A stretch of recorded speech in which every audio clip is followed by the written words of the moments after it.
getting into this article that shares more on the thinking, on the oversubscription, on the sale per se. So I want to pick some of the bits out here.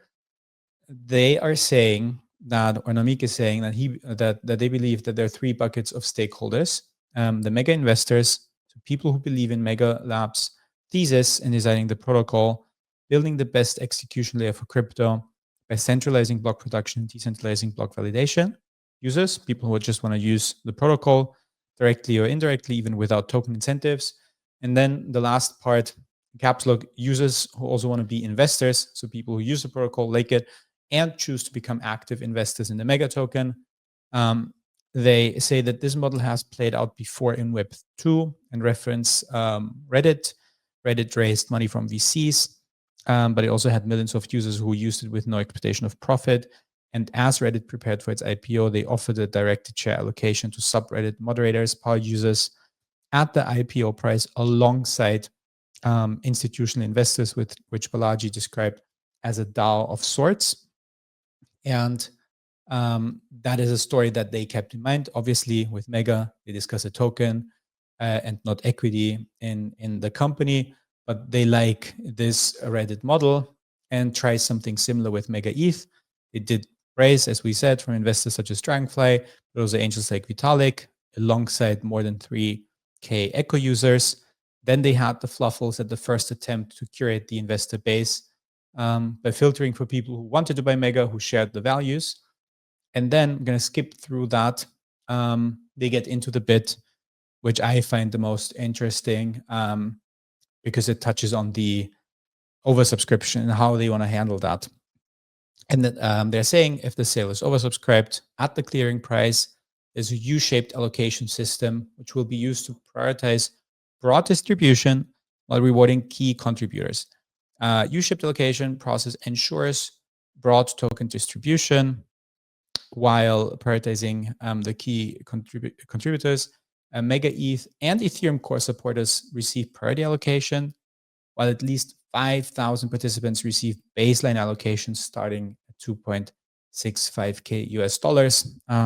They have a chart there that shows you will have the one side of it, the community floor, where a lot of people will receive a min allocation, and you have like this bottom part, the middle part of the U, and then you have the right curve of it, where you will have a few users, the Ethereum and MegaETH, who contributed to ETH and MegaETH, who will receive larger allocations. They're explaining that there's two things to look at: depth. Prioritized fills go to participants who've already contributed towards the development of growth of MegaETH and or Ethereum. We'll get into that and what that means in a second. And then breadth, the community floor, majority of users will receive smaller fills to maximize unique holders and true community distributions.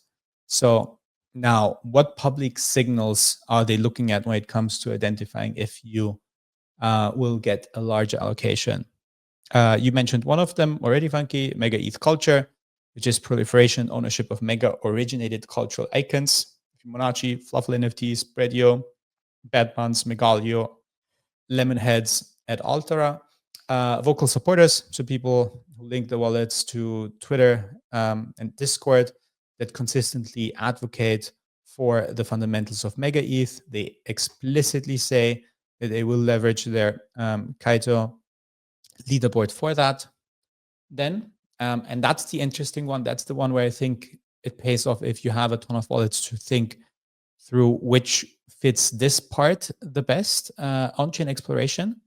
So addresses that have dared to fuck around and find out, ape in, are chronically on-chain with a bias towards early use and consistency. Extra brownie points for being among the first 5,000 users to interact with contracts that gained real traction, such as but not limited to Compound, ENS, Uniswap, Curve, Aave, Lido, Pendle, OpenSea, Stargate, EigenLayer, and Ethena. And also wallets which meaningfully participated in Ethereum DeFi.